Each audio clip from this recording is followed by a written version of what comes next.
তারপর আর যোগাযোগ রাখলাম না, আশা রাখলাম না, চলতে দিলাম সম্পর্কটা যেভাবে সে চালাতে চাচ্ছিল।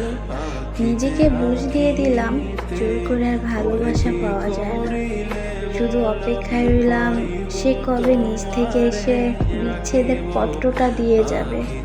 সেও মুখ ফুটে বলতে পারলো না আমাকে আর আগের মতো ভালোবাসে না। সে অজুহাত খুঁজতে লাগলো কিভাবে ছেড়ে যাওয়া যায়। আমিও কোনো ভুল করলাম না। আমি বুঝতাম আমাদের আলাদা হওয়া দরকার, তবুও মন সায় দিল না। অবহেলায় হলেও তার কাছে থেকে যেতে চাইলো, কিন্তু যে ছেড়ে যেতে চায় তাকে কিভাবে মনের কাছে আটকালেও বা কতদিন আটকে রাখবো। সুযোগ বুঝে সে তো ঠিকই পালিয়ে যাবে মনের খাঁচা ভেঙে। এই শহরে আমি কাকে ভালোবাসবো? ভালোবাসলেও কতটুকু ভালোবাসবো? কেনই বা ভালোবাসবো? কি পাওয়ার আশায়? বেলা শেষে সেও তো ঠিকই আমাকে নিঃস্ব করে রেখে যাবে।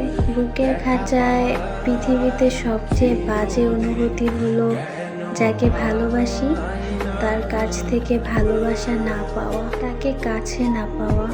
আমি যতবারই তাকে বোঝাতে চেয়েছি তাকে কতটা ভালোবাসি, ততবারই দুঃখ পেয়ে ফিরে এসেছি।